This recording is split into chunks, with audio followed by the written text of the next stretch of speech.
এইবাৰ যদি আমাৰ মানুহ পিতে খুব পিতা হ'ব, খুব পিতা হ'ব। এইটো নচলিব। সদায় ভদ্ৰ ভদ্ৰ ভদ্ৰ। আমি কি ঢোল আৰু ৰঙালী বিহু আমি যেতিয়াই তেতিয়াই পাতি দিব পাৰো, খালি ঢোলটো যাতে আপোনালোকৰ পিঠি নহয় সেইটো কথালৈ মন কৰিব একদম। কিন্তু কাইলৈ বসন্ত গগৈ কোনোবা অনা অসমীয়া মানুহে হাত দিলে শৃংখল চলিয়া ঘৰ সোমাই বহি নাথাকে। আৰু দাদা আপুনি ৰাজহুৱা কৰক, কালি কোন 3জন ভোটত আপোনাৰ ঘৰলৈ গৈছিলে, আপুনি ৰাজহুৱা কৰক 3জন। কিন্তু যদি মই আকৌ কৈছো, যদি আমি গুণ্ডা হয়, মোৰ নিচিনা গুণ্ডাৰ সমাজত প্ৰয়োজন আছে। কৰিব লাগিব গুণ্ডা বিদেশ আৰু জাতিৰ স্বাৰ্থ, অসম নামৰ মাজনীৰ স্বাৰ্থ। জেলৰ ভিতৰত ডাঙৰ গুণ্ডা মই। জেল হৈছে মোৰ তৃতীয় ঘৰ। জেললৈ মই ভয় নকৰোঁ। এইবাৰ শৃংখল চলি ইয়াত গৰজি উঠিছে। হয়, যিহেতু মই ইলেকশ্যন খেলা মানুহ নহয়, মই ইলেকশ্যন নেখেলোঁ। গতিকে মই মাৰোৱাৰী, বিহাৰী, ভোজপুৰী ইয়াত দপদপনি নচলিব। এইবোৰ মানুহৰ আমাৰ প্ৰয়োজন নাই। এইবাৰ বিল-আছি থানাকে ধৰি 30টা জাতীয় দল সংগঠনে এইবাৰ গৰজি উঠিছে। শিৱসাগৰত এইসকল যুৱকৰ দপদপনি, অনা অসমীয়া যুৱকৰ দপদপনি নচলিব। গতিকে কি ক'লে শৃংখল চলিহাই, আপোনালোকে শুনি আচৰিত হ'ব। এটা গুৰুত্বপূৰ্ণ ভিডিঅ' লৈ আহিছোঁ। এই সময়ত শৃংখল চলিহাই বহুত ডাঙৰ ডাঙৰ বিস্ফোৰণ ঘটাইছে। গতিকে ভিডিঅ'টো চাওক আপোনালোকে। ভিডিঅ'টো চালে আপোনালোকে গোটেই কথাখিনি আপোনালোকে গম পাব। চাওক আপোনালোকে। কিন্তু তাৰ আগতে যদি কোনোবা নতুনকৈ আহিছে, চেনেলটোত এটা লাইক কৰি দিব, চেনেলটোত এটা ছাবস্ক্ৰাইব কৰি দিব। চাওক। আমাৰ দল সংগঠনবোৰৰ মাজত মতভেদ থাকিব পাৰে, আমাৰ দল সংগঠনবোৰৰ মাজত অৰিয়া অৰি কিছুমান থাকিব পাৰে, কিন্তু আমি খিলন দিয়াৰ স্বাৰ্থত আমি সদায় একেলগে এনেদৰে ওলাই আহিম, সেইটো কথাও মনত ৰাখিব লাগিব। আৰু প্ৰস্তাৱ এটা একদম লোৱা হওক, আজি ৰখাজৰ মালিক থাকোঁতে লোৱা হওক, অহা 7 দিনৰ ভিতৰত ৰখাজক 20টা খিলন দিয়াৰ দিব লাগিব, নহ'লে ৰখাজ বন্ধ কৰি দিয়া হ'ব ৰখাজ। এতিয়া এবাৰ নচলিব। আৰু বসন্ত ৰায় কালি আমাৰ ল'ৰাখিনিয়ে যিদৰে দোকানে দোকানে সোমাই চিঠি দিয়াৰ পিছত মাত্ৰ মুষ্টিমেয় 7-8জন মানুহ আহিছে। মানে কি আমাক অপমান কৰা হৈছে? আমাৰ খিলন দিয়া মানুহখিনিক অপমান কৰা হৈছে, তাই আহোম ছাত্ৰ সন্থাক অপমান কৰা হৈছে, বিল-আছি থানাক অপমান কৰা হৈছে, জাতীয় সংগ্ৰামী সেনা, অসমীয়া যুৱ মঞ্চৰ, উজনি অসম মুছলিম কল্যাণ পৰিষদ, আহোম জাতীয় গণমঞ্চ, অনুসূচিত জাতিৰ ছাত্ৰ সন্থা, চবকে অপমান কৰা হৈছে। কথা টকাৰ জোৰত যি ইচ্ছা তাকে কৰিবি। এইবাৰ তা নহ'ব, সংগ্ৰাম হ'ব। আৰু এটা কথা, যদি শিৱসাগৰ জ্বলে গোটেই অসম জ্বলিব, সেইটো দেখি নাপাওঁ। আমি শিৱসাগৰীয়া হয়। এইখিনিকে ক'লো, মোৰ চমু বক্তব্য সামৰণি মাৰিছো। আগতে কওঁ যদি কিবা ভুল হ'লে মোক মাফ কৰিব। আজি মই মাফ নোখোজো। আজি মাফ খোজাৰ সময় এই অনা অসমীয়া মানুহ। ইয়াত কি হয়, এটা প্ৰস্তাৱ লোৱা হয়, ভোজপুৰী ছাত্ৰ সন্থা নেকি সেইটো বেন কৰিব লাগে।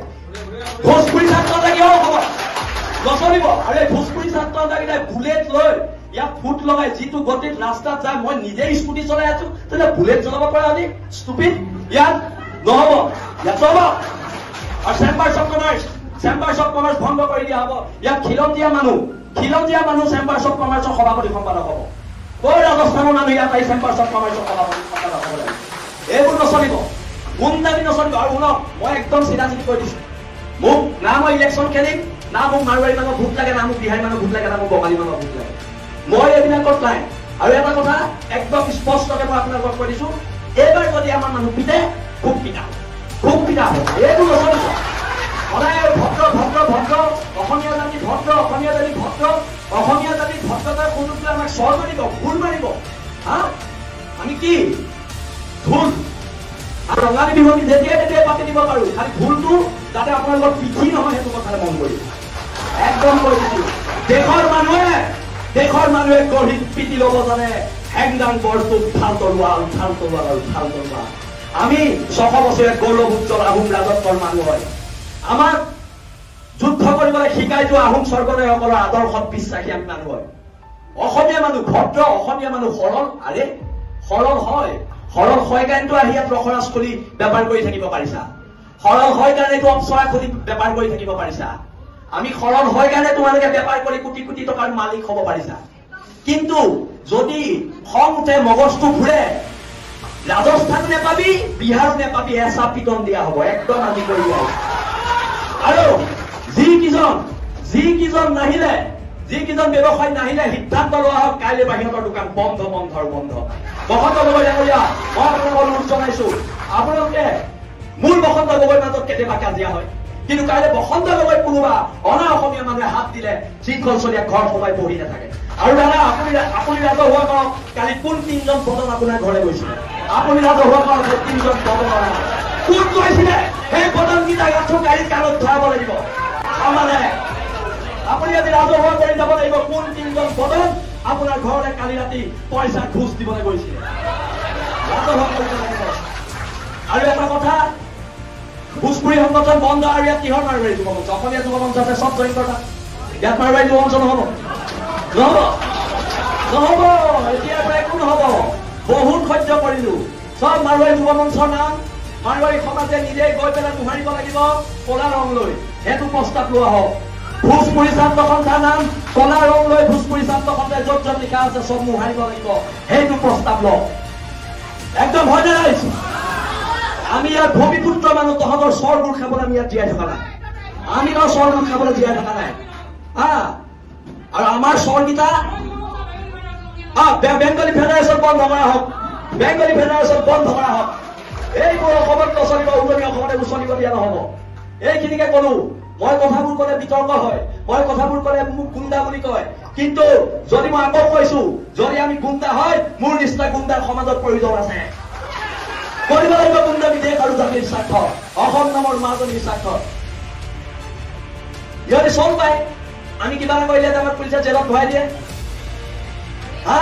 মাৰোৱাৰীখিনিয়ে চল পায় আমি কিবা এটা কৰিলে জেলত ভৰাই দিয়ে সেই মাৰোৱাৰী সমাজক কৈছো জেলৰ ভিতৰত আটাইতকৈ ডাঙৰ গুণ্ডাটো ময়ে আকৌ এইটো কথা মনত ৰাখিবি মই জেললৈ ভয় নকৰো জেল মোৰ দ্বিতীয় ঘৰ এইবোৰ কথা কৈ লাভ নাই কিন্তু সিদ্ধান্তবোৰ হওক আৰু বসন্ত গগৈ ডাঙৰীয়াক চিটু বৰুৱাক এই ৰসায়ন মালিকক আমি সুধিছো আপোনালোকে ইয়াত ইমান কোটি কোটি টকা ঘটিলে আপোনাৰ দোকানত এটা অসমীয়া ল'ৰা এংকৰি আছে নেকি আপোনালোকে কিন্তু জাতিৰ প্ৰতি কোনো দায়বদ্ধ নাই আজিলৈকে ৰসায়ন শিৱসাগৰৰ কাৰণে কিবা কৰিলে নে একো নকৰিলে আপুনি আহিছে স্বাগতম জনাইছে ইয়াত কি হয় এটা প্ৰস্তাৱ লোৱা হওক ভোজপুৰী ছাত্ৰ সন্থা নেকি এইটো বেন কৰিব লাগে ভোজপুৰী ছাত্ৰ কিয় হ'ব নচলিব আৰে প্ৰথম কথা হ'ল আজি আমাৰ ৩০টাতকৈ অধিক জাতীয় জনগোষ্ঠী সংগঠনৰ নিমন্ত্ৰণী পত্ৰ লাভ কৰাৰ পাছতো যিসকল ব্যৱসায়ীয়ে আজিৰ সভাখনলৈ নাহিলে তেখেতসকলক বহুত বেছি সময় লাভ নাই ৪৮ ঘণ্টামান সময় দিয়ক ৪৮ ঘণ্টা সময়ৰ ভিতৰত প্ৰতিগৰাকী ব্যৱসায়ীয়ে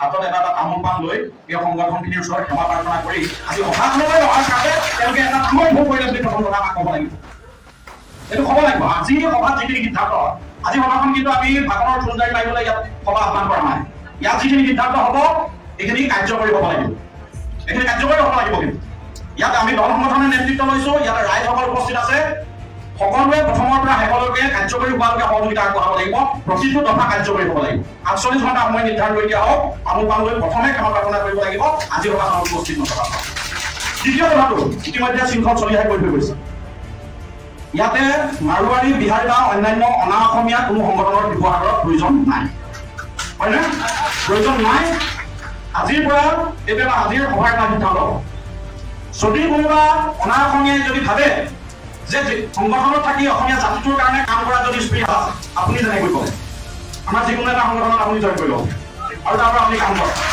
সকলোৰে কাৰণে আমাৰ সংগঠনবিলাকত সামাজিক দায়বদ্ধতা আপোনালোকৰ আগবঢ়াবৰ কাৰণে আমাৰ ৰাস্তাবিলাক আমি কৰি দিছোঁ কিন্তু কিবা মাৰোৱাৰীৰ নামত বিহাৰীৰ নামত ভোজপুৰীৰ নামত বেংগলীৰ নামত আজিৰ পৰা আমাৰ সিদ্ধান্ত হোৱাৰ পিছৰ পৰা কোনোৱে শিৱসাগৰত অনা অসমীয়া সংগঠন কৰিব নোৱাৰিব এইটো আজি সিদ্ধান্ত হ'ব আৰু দ্বিতীয় কথাটো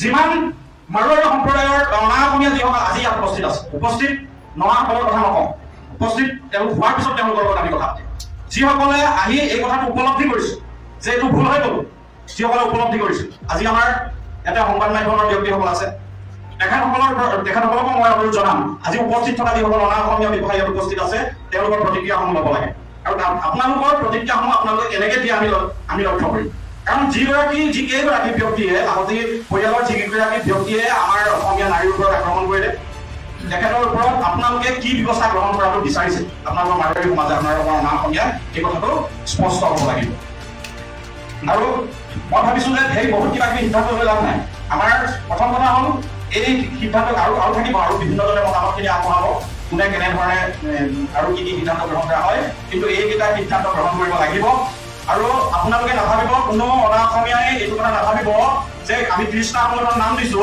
৩০টা সংগঠন কিন্তু আমি সকলো মিলি এটা হৈ আছো সকলোৱে কিন্তু এটা হৈ আছে আৰু এটা কথা আমি সকলো এটা কথা কিন্তু দলংগঠন দিনে আপোনালোকে এটা কথা চাওক এইখিনি কাৰ্যকৰী আমি এইকাৰণেই কৰিব লাগিব আজিৰ এই সভাখন উদাহৰণ হৈ ৰ'ব কাৰণ আজি শিৱসাগৰত এইটো কৰি দিয়াৰ লগে আপোনালোকে চাব প্ৰতিখন জিলাতে কালিলৈৰ পৰা এই ৰেঞ্জটো আৰম্ভ হ'ব আজি শিৱসাগৰত যদি আমি অনা অসমীয়া সংগঠনবিলাক বন্ধক বেন কৰি দিব পাৰোঁ আমি কওঁ যে তিনিচুকীয়াখন বিহাৰী ৰাজত্ব হৈ গ'ল কৈ থাকিলেতো নহ'ব তিনিচুকীয়াখন কি এৰি দিম নেকি এতিয়া ডিব্ৰুগড়খন এৰি দিম নেকি ডিব্ৰুগড়ত বেংগলী ৰাজত্ব চলিছে এতিয়া এৰি দিম নেকি যদি আমি প্ৰকৃততে শিৱসাগৰীয়া হয় তেতিয়া শিৱসাগৰৰ পৰা আজি আমি এইটো উদাহৰণ দেখুৱাব লাগিব আজি শিৱসাগৰ হৈছে কালি ডিব্ৰুগড় হ'ব গোলাঘাট আপোনাৰ আৰম্ভ কৰি উজনি অসমৰ পৰা আৰম্ভ হয় সমগ্ৰ উজনি নামনি তেনেকুৱা ধৰণৰ এটা ট্ৰেণ্ড সৃষ্টি হওক কোনো অনা অসমীয়া দল দুখনি আমাৰ ইয়াত নচলিব এইটো স্পষ্ট এইটো এটা সিদ্ধান্ত হওক আৰু আটাইতকৈ এটা গুৰুত্বপূৰ্ণ কথা সভাৰ ছোৱালীগৰাকী দেউতাক আছে এতিয়া আমি এই কথাটো অকণমান তল কৰি গৈছে এতিয়া তেখেতক আমি সুধিছো আমি আপুনি আজৰভাৱে ক'ব লাগিব যে কোন কেইজন অসমীয়া বদন আপোনালোকৰ ঘৰত গৈ 15 লাখ টকা অফাৰ কৰি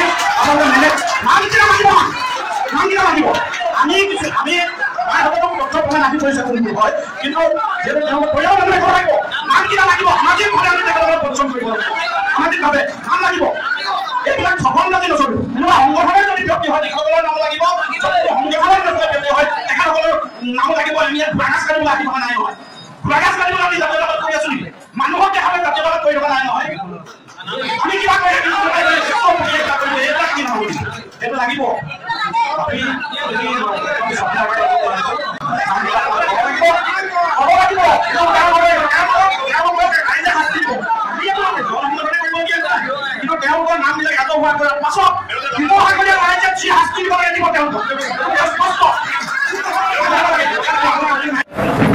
অতি ব্যস্ততাপূৰ্ণ এটা অঞ্চল বাবুপট্টিত আমাৰ এজনী খিলঞ্জীয়া থলগিৰি জীয়াৰী যি পাঞ্জাৱ ৰাষ্ট্ৰীয় পৰ্যায়ত গোল্ড মেডেল পাবলৈ সক্ষম হৈছিল সেই জীয়াৰীগৰাকীক কেইজনমান দুষ্ট প্ৰকৃতিৰ ব্যৱসায়ীয়ে অনা অসমীয়া ব্যৱসায়িক গোষ্ঠী কেইজনৰ প্ৰতিনিধিয়ে দিন দুপৰতে ৰাস্তাৰ মাজত চুচৰাই তেখেতক প্ৰহাৰ কৰে তেখেতৰ বস্ত্ৰ ফালি দিয়ে আৰু তেখেতৰ অন্তৰ্ভাগ পৰ্যন্ত ফালি দিয়া আমাৰ দৃষ্টিগোচৰ হৈছিল গতিকে সেই কথাটোত আমি শিৱসাগৰৰ সকলো দল সংগঠন শিৱসাগৰৰ সচেতন ৰাইজ উদ্বিগ্ন হৈ পৰিছিলোঁ আৰু সেই বিষয়টোৰ গুৰুত্বতা বুজি যে অসমত খিলঞ্জীয়া থলগিৰি ৰাইজৰ ওপৰত অনা অসমীয়াই কিদৰে আক্ৰমণ কৰিছে সেই বিষয়টোৰ গুৰুত্বতা বুজি আজি এখন আমি সভা আয়োজন কৰিছিলোঁ ইয়াত শিৱসাগৰৰ প্ৰতিটো প্ৰান্তৰ 1000 অধিক ৰাইজ ইয়ালৈ আহিছিল কিন্তু অতি পৰিতাপৰ বিষয় যিটো বিষয়লৈ আমি ইয়াত আলোচনা কৰিব বিচাৰিছিলোঁ শিৱসাগৰৰ ব্যৱসায়িক গোষ্ঠীক আমি ইয়ালৈ নিমন্ত্ৰণ জনাইছিলোঁ তেখেতলোকে কিন্তু আমাৰ নিমন্ত্ৰণ প্ৰত্যাখ্যান কৰিলে